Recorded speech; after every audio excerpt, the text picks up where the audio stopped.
That's what effort is all about. So here we're basically looking at that, how to deal with the mind, how to remove problems and all of these kind of things. So we are now still working on the sixth factor of the Noble Eightfold Path. This is what this is all about. And we have just seen the way how to use wisdom to overcome defilements. And now I want to continue with that idea. I want to look specifically at how to overcome ill will. One of all the defilements in the mind, by far the most profitable one and most important one to overcome is ill will, because ill will is so painful, it causes so many problems, it leaves us kind of miserable in so many different ways, and it also tends to make us create so much bad karma when we have ill will. Sensuality, it's good to have some understanding of that as well, but it is by nowhere near as important. On the later parts of the path it is very important, but on the earlier parts of the path, overcoming ill will is far more important. And this is why I want to emphasize that. And also, it is much easier. It is relatively easy to understand how ill will can be overcome, but it's much more profound to understand sensuality in all its aspects. So this is what this next sutta is about. This is spoken by Venerable Sariputta. And I said yesterday that the word of the Buddha is always the highest. And all the disciples, a few days ago, whenever it was, that all the other disciples kind of come after the Buddha. But of all the other disciples, it is usually Venerable Sariputta who is kind of placed the highest. And the Buddha sometimes says things like, well, if anyone is going to carry on my teaching into the future, it is Venerable Sariputta who is going to do that. He was almost placed on the same level as the Buddha himself in terms of wisdom and these kind of things. So this sutta is actually spoken by him. And so that is that. So let's see what he has to say. Removing resentment from the Anguttara 5, 162. This is one of the suttas I always like to read out on any meditation retreat that I do, because it is very practical and kind of gets to the one of the core things that we have to sort out. And of course, one of the great benefits of overcoming ill will as a mental thing, if we can overcome that to some extent, it has tremendous benefits also on the rest of our habits, right? On our verbal habits and bodily habits, because so much of that is driven by these powerful emotions. So get the emotions and get the mind straight, then everything else tends to kind of follow in its wake, so to speak. So, this is how it goes. There, the Venerable Sariputta addressed the bhikkhus, friends bhikkhus. Friend, those bhikkhus replied, and the Venerable Sariputta said this. Friends, there are these 5 ways of removing resentment, by which a bhikkhu should entirely remove resentment when it has arisen towards anyone. And just a small little pointer just before I go any further, it is interesting how they call each other friends, right? Friends, bhikkhus, friends, the monks reply. How come they don't call Venerable Sariputta? How come they don't call him Bhante? He's one of the most senior ones in the Sangha. Are they being rude, do you think? Or what is going on here? And what is going on here, which is interesting, is that before the Buddha passed away, all the monks would call each other avuso, and avuso means it doesn't exactly mean friend, it's a bit more polite than that, but it is like a polite term among equals. It's not the kind of a term you would use among somebody you consider higher up, right? And the only person they would call Bhante was the Buddha. Everybody else would call avuso.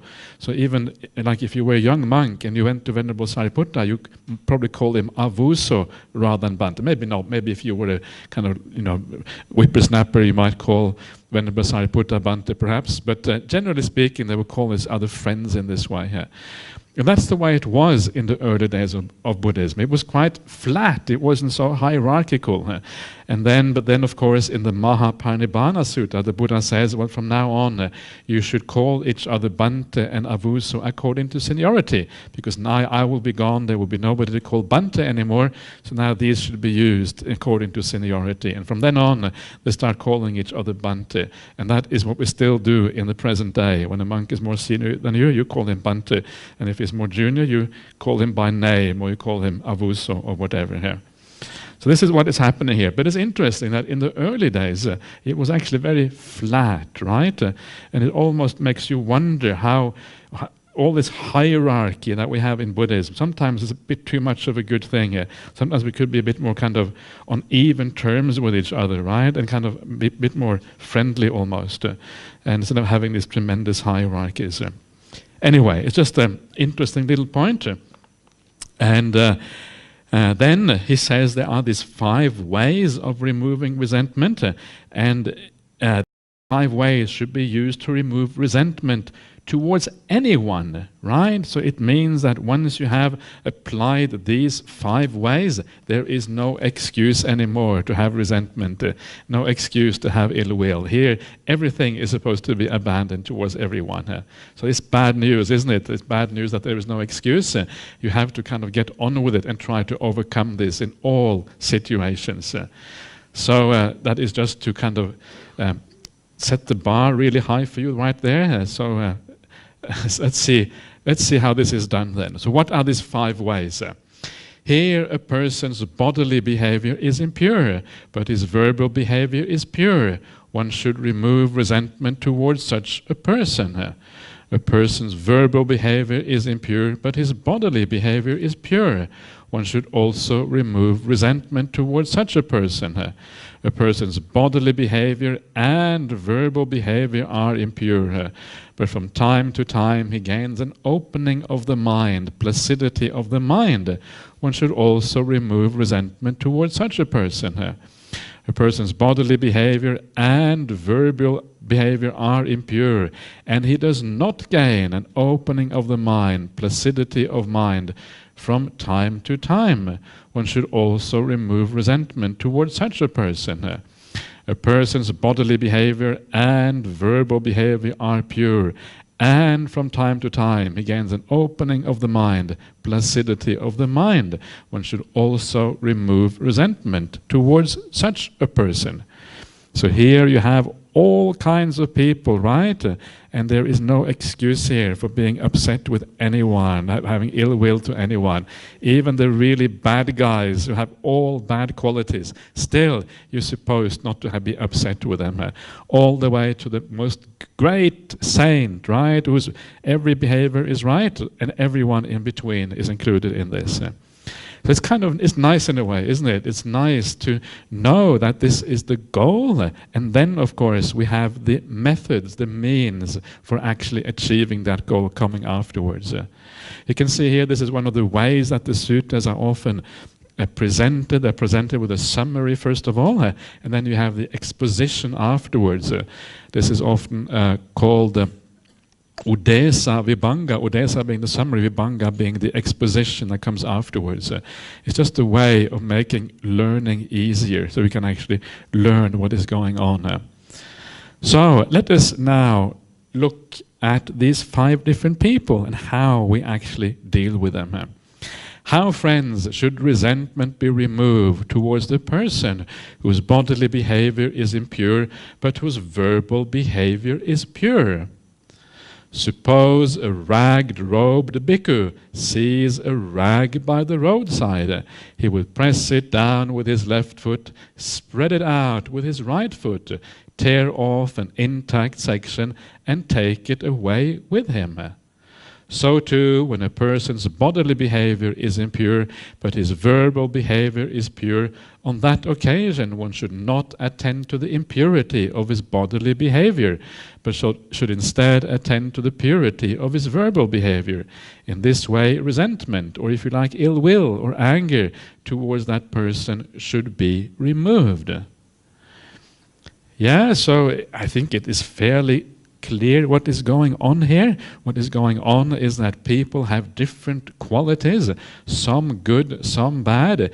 Here we talk about verbal versus bodily behavior. I think that is just an example, and I think any kind of division between a person's different qualities is acceptable here. So people have different qualities, some bad, some good. Some are generous, some are wise, some are stingy, some are stupid, and you get all kinds of mixture of qualities in people.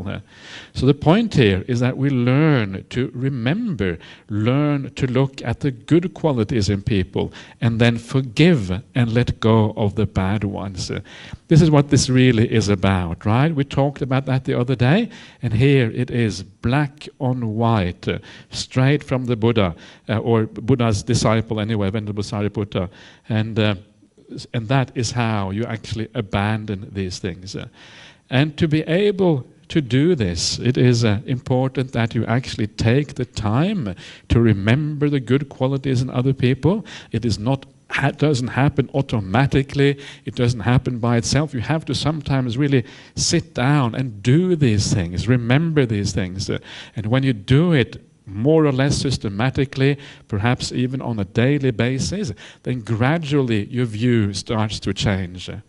Right? A typical example would be in the case here with all the BGF members. I'm sure that sometimes you irritate each other a little bit. It's life, right? It's life that we get irritated by each other. This is just the way the world is. So then what you have to do, when that happens, you have to remember how fortunate you are to be in the company of people who are committed to kindness, to the Buddhist path, to doing what is right, to purifying themselves, to moving in the right direction. The intention is there in the right place. The motivation is there. We really want to do these things. And then you also remember how difficult it is to live up to those high intentions and to those high aspirations. Often very difficult to do that. And then you rejoice that there are people in the world who actually want to live so well and do the right things. People keeping the 5 precepts. People being generous, people doing all kind of wonderful things. Wow, how wonderful it is to be friends with people like this. Thank you for being my friends. Thank you for being part of the BGF. Thank you for practicing together. What a wonderful thing that is. And then when you remember that, you are kind of looking in a different direction. Instead of seeing the faults, you see the big picture. You see the things that actually matter, right? The little irritations, what do they actually matter? They're nothing. They're insignificant. They're things to be thrown aside and not to be concerned about. The big picture is what matters. It's very easy, in fact, when you are with when you have good people in a Buddhist society like this, it's actually relatively easy to do that. So really try your very best to do that. Also has the great benefit of creating harmony in the BGF. All Buddhist organizations have a mixture of harmony and sometimes disharmony. So by doing that, you are creating more harmony within the BGF as well. The talk I'm supposed to give on Sunday is supposed to be on harmony, so I'm warming up a little bit for that one. So remember that, right? And then you create harmony, and that again makes it even more easy to be kind to each other and to see the good sides in people. One of the great things and other great things about living in the Sangha with other people who are fully committed to the Buddhist path is that there is a lot of good qualities in those people. And at the very least, they are committed to a very inspiring and very kind of idealistic lifestyle where you really try your very best to live to the highest possible quality. And that is such a wonderful thing because it makes it much harder to fault find with the people in the Sangha, with the monks, or the nuns as well. We don't have that much to do with the nuns. They live quite far away, but the same thing with them when we see them. You see all these good qualities there. And that is inspiring, and it makes it easier to live in harmony within that monastic community. Another great reason for being a monastic, by the way, is that you tend to have, I mean, they're not perfect, right? That is the reality. It's always like that. But it's easy to see that the foundation is good. And that is what exactly the sort of situation you are seeing here in this particular sutta. So remember that. build up those qualities. If there are certain people in your life that are particularly difficult for you, and we all have those people that are a little bit more difficult for us to deal with, focus on those, right? Make sure that you get that sorted out, because that is going to be a hindrance, a blockage in your meditation practice if there's one or two people that you find very difficult to deal with. See the good qualities in them, right?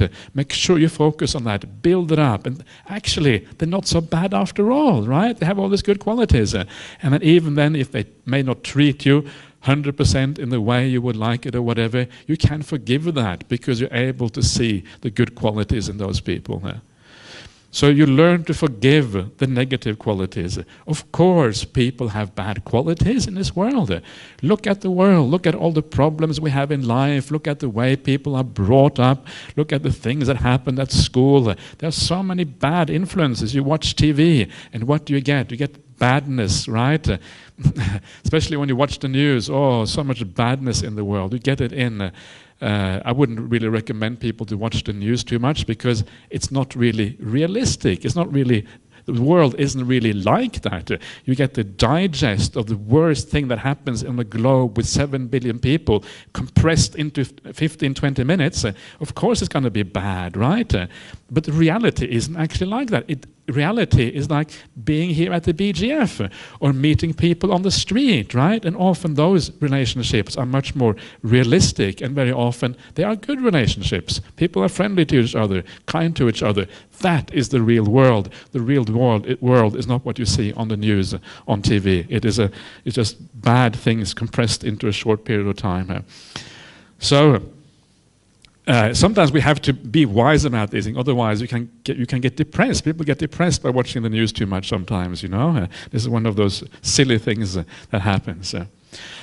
So we need everything on the Buddhist path takes a certain amount of effort, takes a certain amount of commitment. Just being able to see good qualities in others takes that commitment as well. And then we have this beautiful simile here that is worthwhile also looking at. And this is the rag-robed bhikkhu. Have you ever seen a rag-robed bhikkhu before? Maybe you haven't. I used to have a rag robe. I used to be really proud of my rag robe. When I started out as a monk in the early days, I decided I'm going to keep my first robe for my first 5 years as a monk. And by the end of those 5 years, there was nothing left of the original robe. And it was all patches all the way through, right? So that was basically a rag robe. So it's not really necessary these days because coming by robes is not that difficult. So I'm not doing that anymore, but it was just interesting to try it out. But of course, in those days in India, coming by cloth was much more difficult at that time. Cloth was considered often a luxury item and very hard often to come by for monastics. And it was natural to be a rag robe wearer. You would pick up little pieces of cloth wherever you could find them outside a shop. Like if there was a cloth shop somewhere, there might be pieces thrown away. Or you would go to the charnel grounds, the cemeteries, and the corpses would be there, right? And the corpses had, maybe, hopefully it was quite a fresh corpse, otherwise it would be disgusting. And you would take the cloth off the corpse and use that also to incorporate in your rag robe. Wherever you found some cloth, you would use that and make rag robes out of it. There's one story I like to tell from the Vinaya. This is the story of the first zombie, the zombie story. And this is this was a monk who did just this. He was going to the cemetery, going to the charnel ground. Charnel ground is a place where they burn the corpses, right? A very scary kind of place. And there was one corpse that had recently been thrown in there. And this monk was a rag robe wearer, so he thought, okay, fresh corpse, right, nice cloth. So he started taking all this cloth off this corpse. But then the corpse wasn't quite dead yet, right? So the corpse rises up, don't take my cloth, right? This was the ghost in the corpse. The ghost was still kind of there. So this was the zombie coming up and kind of going after the monk. Zombies coming here. And then the monk doesn't pay any heed, so he takes the cloth and he starts walking back to his kuti, and the zombie comes walking behind him, right? And then at the very end, he kind of runs at the end, and he kind of gets into his kuti, and then the zombie falls down outside his kuti door here. So that is the original zombie story. All zombie stories come from there. That is where it all started at. That's my kind of idea anyway, that it all started from there. So there's quite some strange stories in the Vinaya. So if you want to read some strange stories, then that is sometimes the place to go. I wouldn't really recommend it, by the way, because there's too much bad monks and bad nuns in the Vinaya. It's not very inspiring to read, but sometimes there are some fun stories in there.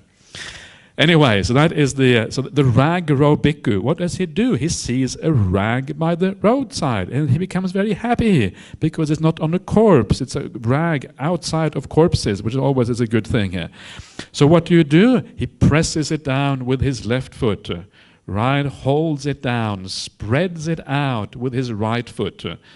And the idea here is similar to when you have a person.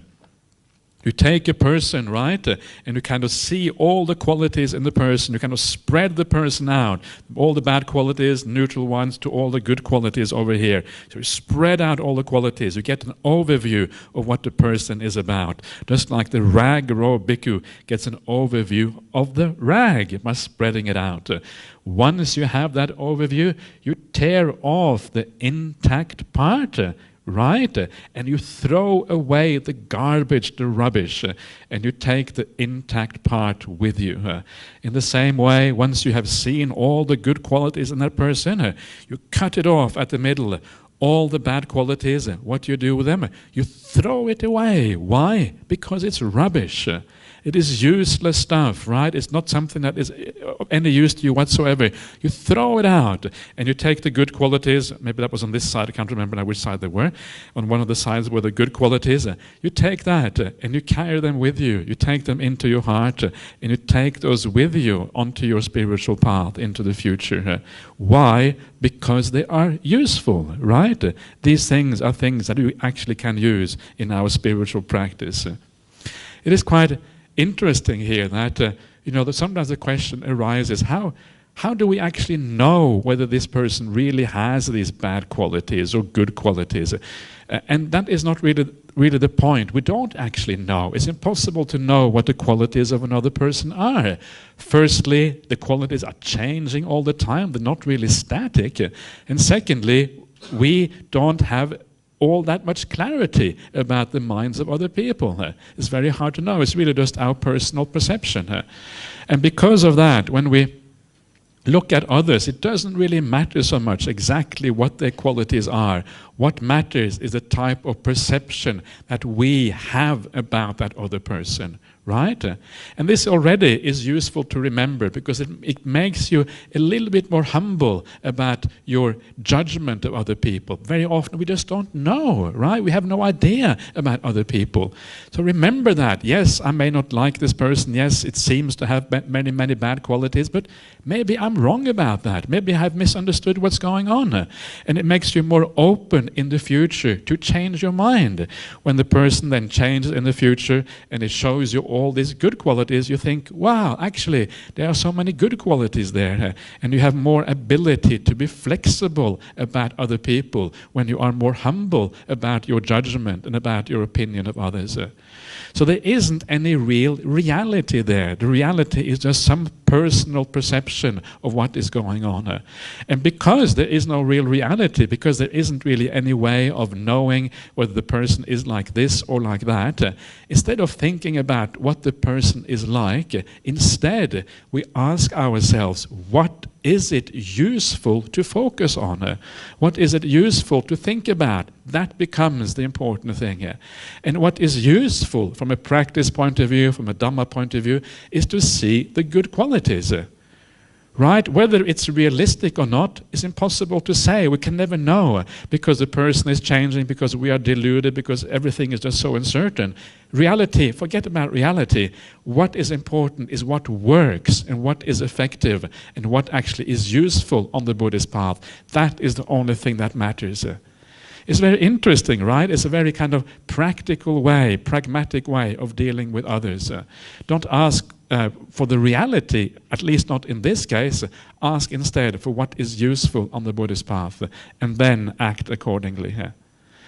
So this is one of those things. Of course, I'm not saying that we should kind of be completely deluded and silly and kind of pretend that things are different from what they are, but it means we can develop things without always trying to be hyper-realistic and understand that realism has very great limits in this world because it's so hard to know what's going on. So this is the idea of this cloth, right, and the idea of tearing off the intact sections, taking the good qualities with you, and this is something you also sometimes hear about in kind of modern ideas of psychology. They have similar kind of ideas. The idea, you know, I know Ajahn Brahmali teaches this sometimes, the idea that if you have problems with somebody, you take a toilet roll and you write all the good qualities on one side of the toilet paper and all the bad qualities on the other side. And when you have written it all down, you tear it off in the middle. Actually, yeah, but you tear it off anyway. You take all the bad qualities.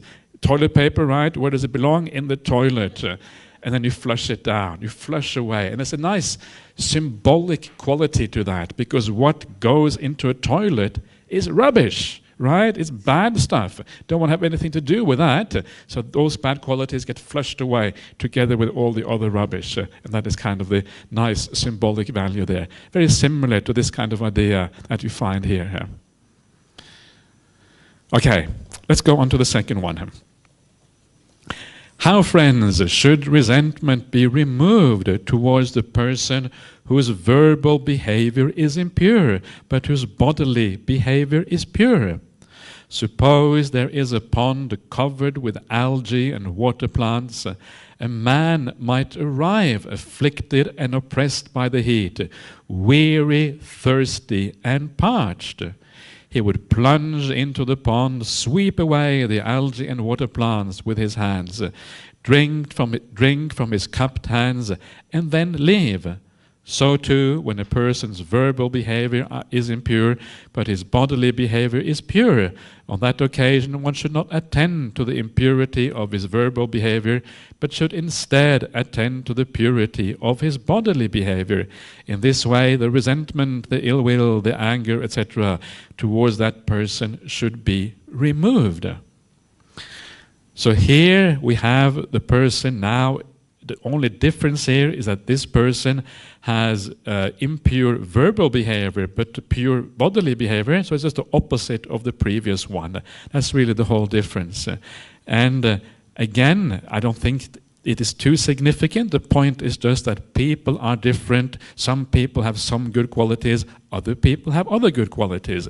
And sometimes it changes, right? The same person goes from having some good qualities and later on they have other good qualities. And hopefully they are increasing if the person is practicing well. So it is really just an alternative to the previous one. And the real difference here is in the simile. This has a slightly different simile in it, but also, I think, a very nice and beautiful simile. So there is a pond, right? The pond is the person, and this pond is covered with algae and water plants. Those algae and water plants, that's the bad, impure verbal behavior, right? The negative things you don't want to have anything to do with. Then this man, this person arrives, afflicted, right? Suffering, oppressed by the heat.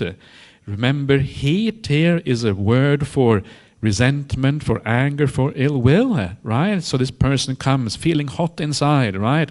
Oh, I'm really angry. Weary, because anger, when you are angry, then often you get tired as well. It tires you out. If you get angry afterwards, you want to go to sleep sometimes because you have kind of wasted all your energy on the anger. And you are thirsty. In this case, thirsty and parched. In this case, it just refers to someone who is looking for a way out of that anger, trying to find a solution. At the very least, this person has that much wisdom, right? You're thirsty, trying to find a solution. And then you plunge into that pond. You sweep away those bad qualities, the algae and the water plants with your hands. You don't want to see them. Don't want anything to do with the impurity of the verbal behavior. So we sweep it aside. You And then, having swept those bad qualities aside, and the pure water is underneath, you drink in those pure qualities, take them on board, drink them inside, and of course then, when you leave afterwards, you carry those with you, and they cool you down. When you see the good quality in somebody else, they cool you down, the anger disappears, and then this is the way you remove resentment from that person. And I like this idea of drinking it up, right? It means you take it on board in a very literal sense. And the same idea of carrying these perceptions, these ideas of other people, you carry them in your mind in exactly the same way. I often like to think of the mind or perceptions as it's a bit like a supermarket, right? We have all these potential perceptions inside of us, and if we are wise, we can choose perceptions in the right way.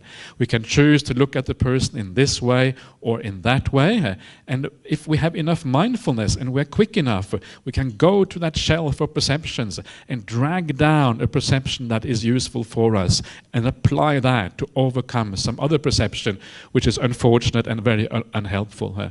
So if you spend a bit of time in reflecting on people, seeing their good qualities, it is like you are building up a beautiful perception of that person. You place it onto that supermarket shelf, ready to be used as a kind of weapon against the negative states of mind, right? So when the negative states of mind comes, you bring down your weapon and you annihilate the negative states of mind with that. That sounds a bit violent, doesn't it? I should be a bit more soft about these things, because otherwise... but the idea, you understand the idea, because that really it is what happens. It really gets obliterated and removed, because when those states, when that vision, positive vision of the person is built up, it has the power to obliterate the negative vision. This is what we mean by using wisdom power, right? This is what it means all the way through. We use our ability to reflect in the right way and then use that as a weapon against the defilements of the mind. This is exactly what wisdom power is about. And in this way, using it rightly, we do actually obliterate those negative qualities that arise inside of us. Okay. So, now, having looked at that, let us move on to the next person. How, friends, should resentment be removed towards the person whose bodily behavior and verbal behavior are impure, but who from time to time gains an opening of the mind, placidity of the mind? Suppose there is a little water in a puddle. Then a person might arrive afflicted and oppressed by the heat, weary, thirsty and parched, and he would think, this little bit of water is in the puddle. If I try to drink it with my cupped hands or a vessel, I will stir it up, disturb it, and make it undrinkable. Let me get down on all fours, suck it up like a cow, and depart. He then gets down on all fours, sucks the water up like a cow, and departs. So too, when a person's bodily behavior and verbal behavior are impure, but from time to time he gains an opening of the mind, placidity of mind. On that occasion, one should not attend to the impurity of his bodily and verbal behavior, but should instead attend to the opening of the mind, the placidity of the mind he gains from time to time. In this way, resentment towards that person should be removed. So here we have a person who has many bad qualities and only a few good ones. His speech is not all that great, the bodily conduct is not really very good, but he gets this other thing, this opening of the mind, placidity of the mind. So what does that mean? And the word here for opening of mind is vivarana, and vivarana is the opposite of nivarana. Nivarana means the 5 hindrances, right? So vivarana means freedom from those 5 hindrances. And that is what opening of the mind here is, the abandoning, the removal of these 5 hindrances. Placidity of the mind means the mind is peaceful. placid means kind of peaceful. The water is placid, it's calm, it reflects perfectly because it's completely flat water. The mind is like that, flat, no ruffles, no kind of waves of anger or boiling of anger in there. It's completely flat. It's not disturbed by the colors of desire, all of this kind of thing. It is a peaceful mind. So this is the kind of person, right? Bad bodily behavior, bad verbal behavior, but he gets a peaceful mind from time to time. And then some people say, it is unfair, here I am, I'm practicing so hard, doing all good bodily behavior and all good verbal behavior. I don't get this kind of peace of mind, right? When I meditate, my mind is all over the place, thinking about this, thinking about that. And here is this scallywag doing bad stuff, and this person gets placidity of the mind. Why is that? The world is really unfair. Please, teach me what's going on here. And of course, the answer is that if you have bad bodily conduct, it is very rare that people like that will have placidity of the mind. But sometimes they will, right? Because human beings are so complex. It depends on all our character traits and habits from the past, what kind of karma we have made in the past, all of these kind of things. And sometimes people have done a lot of good things in the past. And that means that they still have a remnant of that in the present life. And that is why they experience that placidity of the mind. Right? And they may be heading in the wrong direction, doing all kind of bad things, and before they know it, they will lose even that placidity of the mind. But for now, at least, they have that one quality, good quality, left in them. Now, this is important to remember, right? Because it's so easy sometimes to judge people on the surface or when they look like. But when you look a little bit closer, actually, there may be some good qualities there. So what the Venerable Sariputta is saying here, and probably the Buddha as well behind that, is that we should actually look very carefully. We should try to see good qualities wherever they are. We should really strive to see good qualities in the persons. It's a very important part of the path to see those good qualities. And I don't know if you remember, some of you will not remember because you were not here, but I was saying before that there's a hierarchy in the Brahma Viharas, right? We have metta, karuna, mudita, and upekkha, and it's always in the same sequence. Metta is always first. Loving kindness, friendliness, the idea of goodwill to other people is always number one, and only then comes compassion and sympathy, comes after that. And here you can see exactly the same thing. We try to give rise to metta, first of all. All of this idea of focusing on somebody's good qualities is really all about metta practice, right? That's what focusing on the good qualities is about. When you see the good aspect of somebody, that is precisely what metta is about. So you should. What the Buddha is saying is we should go to great length to try to have metta, and then only if that fails, then comes karuna, then comes compassion after that. And that's why the next one in here is about compassion, because you have exhausted all possibilities, right? You have tried even the most minute good quality in a person, you have tried to find that and practice metta. If that doesn't work, then compassion is the right thing to use after that. So we should go to a large extent as possible to see the good qualities. This is how I read this sutta. And sometimes that may just be a mental thing, which can be hard to sometimes spot. And this is why the simile here is given in the way that it is given. There is just a little bit of water in the puddle, right? A little bit of good qualities. And if you are not careful, you have to focus very narrowly down on those good qualities. Look a little bit that way, look a little bit that way, you see bad things. You have to focus on that puddle in a very narrow way. So that is why you don't want to disturb it or stir it up. That is like seeing the bad qualities, right?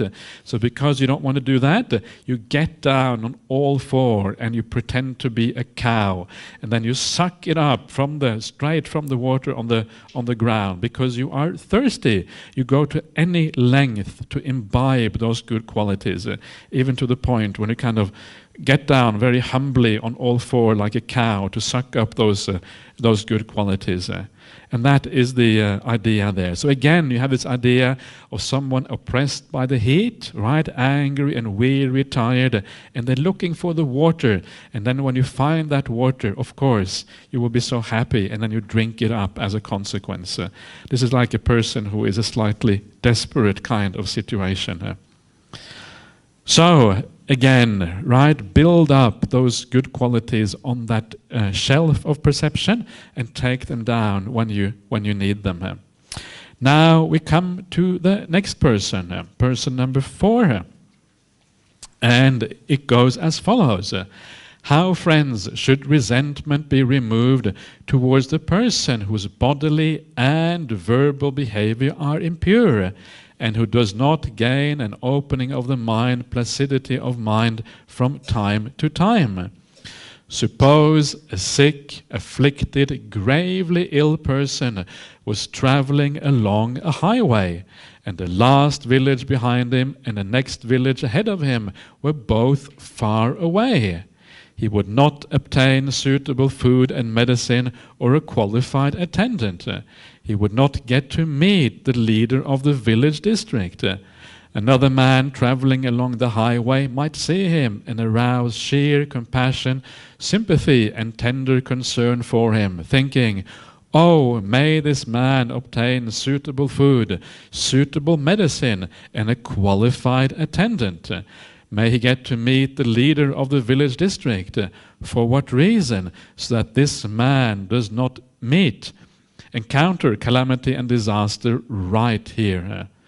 So too, when a person's bodily and verbal behavior are impure, and he does not gain from time to time an opening of the mind, placidity of mind, on that occasion one should arouse sheer compassion, sympathy, and tender concern for him, thinking, "Oh, may this venerable one abandon bodily misbehavior and develop good bodily behavior.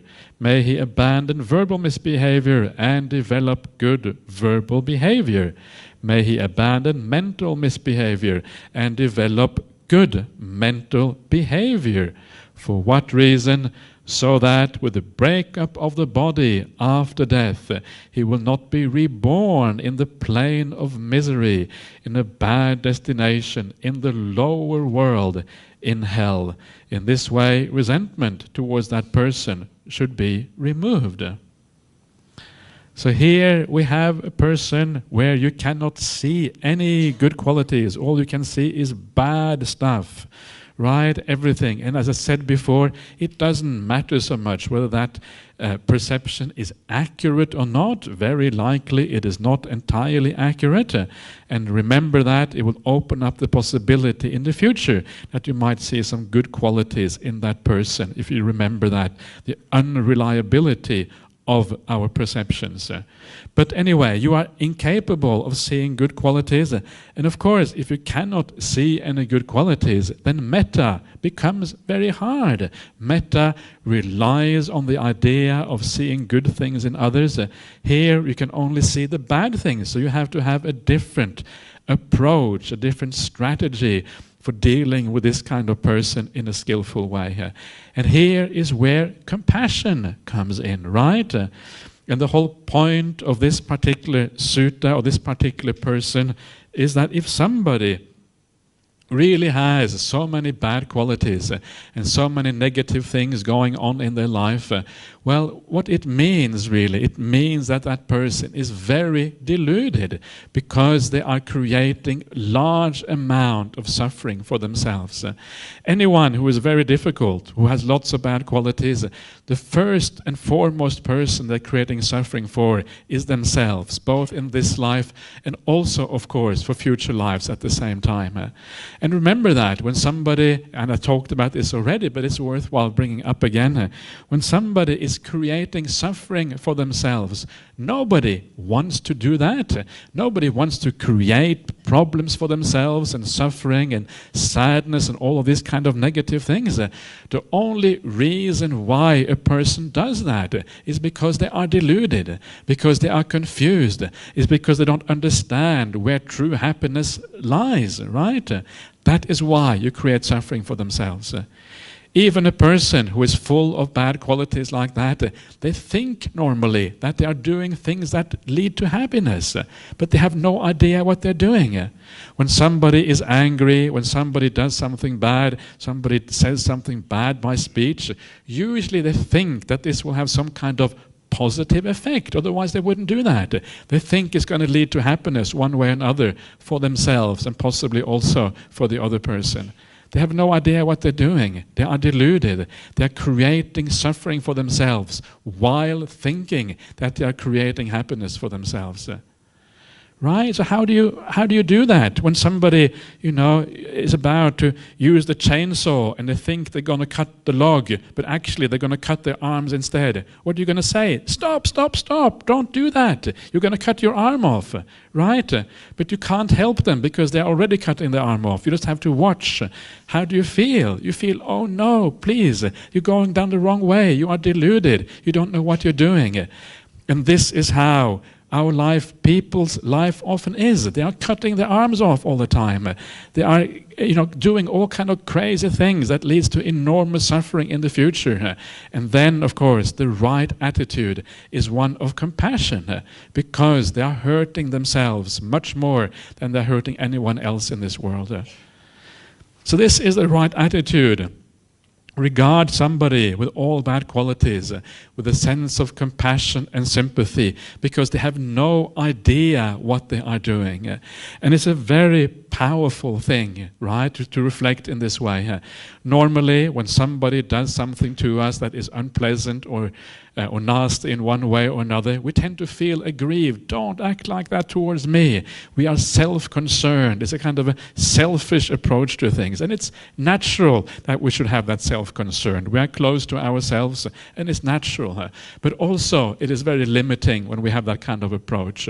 It is kind of small, it's narrow-minded. We don't really have that expansive heart which looks at the quality, or looks at the the other people. Is all about us. And when it's all about us, it's very small and narrow in the mind. It's kind of a mean mind state. And when you change this around, and when instead of thinking about yourself, you look at the other person and you understand what they are doing to themselves in the long run, then instead of thinking about yourself, you're turning the table around and you're learning to look at them instead. And then you can have a sense of compassion even in circumstances when somebody else is hurting you at least a little bit. Right? By turning the table around. A very powerful way of thinking. And of course, a part and parcel of this is many of the things that I've been saying already before during this retreat, and that is the idea that we are conditioned as human beings. We are not what we want to be. We are what we have become because of conditioning going back a long, long, long time into the past. So we are victims of our own past. We are trapped in our personality. We are who we are, not because we want to be that way, but because we are trapped in what we are. We cannot step out of our personality and be somebody else. It's impossible. The qualities that we have are there, and they are a given, and we have to sort of work with those in a certain way. Yeah, and when you realize that, it's the same thing for anyone in this world. Even the people who are really bad, they are also trapped by their conditioning. It's a non-self kind of thing. There's nothing inside of you which is like a firm guide that can guide you in the right way. You are rather being guided, being manipulated by all these things from the past, conditioning you in this way and that way. So these are very powerful ways of reflecting, and if you use these ways, it is not that hard to be able to overcome anger, negativity towards almost anyone in this world, regardless of how bad a person they are. So here you have the simile of the sick person, right? The person who is wandering in a place where there are no people, nobody to look after them, there is no medicine, there is no suitable food, nothing is missing, and they are sick. If you are sick and there's nobody to look after you, what's going to happen? The sickness is going to get worse, right? Worse and worse and worse, until, as it says here, you meet calamity and disaster. You die because of that illness. When somebody is sick, how do you feel about them usually? usually you have compassion for them. It's not their fault that they become sick. It's just the nature of these bodies that we are given, that sometimes they get sick. That's what bodies do. And then when somebody is in a difficult situation like that, compassion tends to arise. You want to be kind towards them. You want to help them. If at all possible, you want to kind of get them out of that predicament before they end up in a very bad destination, even going to a very bad rebirth in the future. And sickness and death is a small thing, a small price to pay. Going to a bad destination in the future life is far, far worse. So much even more grounds for compassion in that particular case. So this is what I mean when I talk about using perception, using our ability to reflect in a wise way so as to move away from the defilements and move towards a mind which is much more steady, has much more ability to deal with the problems in life in a steady way. And then you are practicing this path in a much more skillful way by doing that. Okay, so let us have a look at the very last person.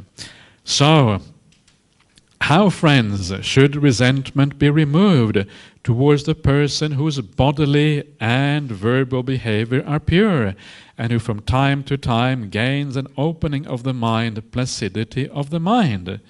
So here we have like the saintly person, right? Everything is okay, bodily, verbal behavior, and they get good samadhi. Everything is kind of right. Suppose there were a pond with clear, sweet, cool water, clean with smooth banks, a delightful place, shaded by various trees. Then a man might arrive, afflicted and oppressed by the heat, weary, thirsty and parched. Having plunged into the pond, he would bathe and drink, and then, after coming out, he would sit or lie down in the shade of a tree right there. So too, when a person's bodily and verbal behavior are pure, and from time to time he gains an opening of the mind, placidity of the mind, on that occasion one should attend to his pure bodily behavior, to his pure verbal behavior, and to the opening of the mind, the placidity of the mind that he gains from time to time. In this way, resentment towards that person should be removed. So in this case, we have the person with all so many good qualities, and still that man comes, right? The angry one who's oppressed by the heat. We still get angry with the saints in this world. That's just the nature of things. Not because the saintly people are bad. It's just our own nature which sometimes kind of messes around with us and gives us the wrong information or whatever. So you still get upset with these people. And you get weary and thirsty looking for a solution. But in this case, the solution is always close at hand, right? Because the pond, there is no algae, there is no water plants there. You can just plunge in and bathe and drink. Cool yourself down. Get rid of that oppressive anger by seeing all the good qualities that are there. And then the interesting things, after you see all those good qualities, you drink and bathe them, take them on board. After you come down, you don't carry on. You don't go anywhere else. You sit and lie down in the shade of a tree right there. In other words, it is almost as if, well, after getting rid of the anger, it's almost as if this is your Kalyanamitta. This is somebody worth hanging out with. This might be the Buddha, might be an Arahant, might be an Arya. Somebody who has gone practicing really well on this path. Somebody really worth taking as your friend. So you hang out with that person. You stay there. You stay in the shade of a beautiful tree on that smooth bank right there, and you enjoy that friendship. And of course then, by doing that, that is when the whole path becomes possible, as we saw earlier on this retreat. So interesting kind of twist at the end there with this last person. And that is why it says in the very last line, friends, by means of a person who inspires confidence in every way, the mind gains confidence. So you hang out with that person because they inspire confidence, and then you gain confidence as a consequence of that. And that, of course, that confidence, that is the beginning, really, of the practice of the path itself, and you move on from there. So that is the very last person of these 5, and it's good to be aware of that. Sometimes in the suttas you find people getting angry even with the Buddha, right? So these things happen, and that is kind of the thing, and this is the problem. And it is not because it is their fault, but because our minds are sometimes built like that. We get angry with almost anyone. This is just the nature of things. These friends are the 5 ways of removing resentment, by means of which a bhikkhu, a bhikkhuni, a layperson, whoever, can entirely remove resentment towards whomever it has arisen. So there you are. This is one of the suttas that I like a lot in the Pali Canon, because it is so very practical and very down to earth and very useful for almost anyone. And I think that if there's anything on the spiritual path that people should focus on, it is precisely this kind of thing of overcoming the anger and negativity. It has such tremendous beneficial consequences in terms of our overall conduct, in terms of our meditation practice, in terms of our friendship with other people. People start to love you, right? Isn't that great if people start to love you more? It's nice to have many friends, right? Eventually you have so many friends, you don't want to have any more friends. You say, please, go away. And that's where the problem starts to arise. But it has so many beneficial consequences when we have more time for other people, more compassion, more understanding, and we're able to reduce that negativity and ill will.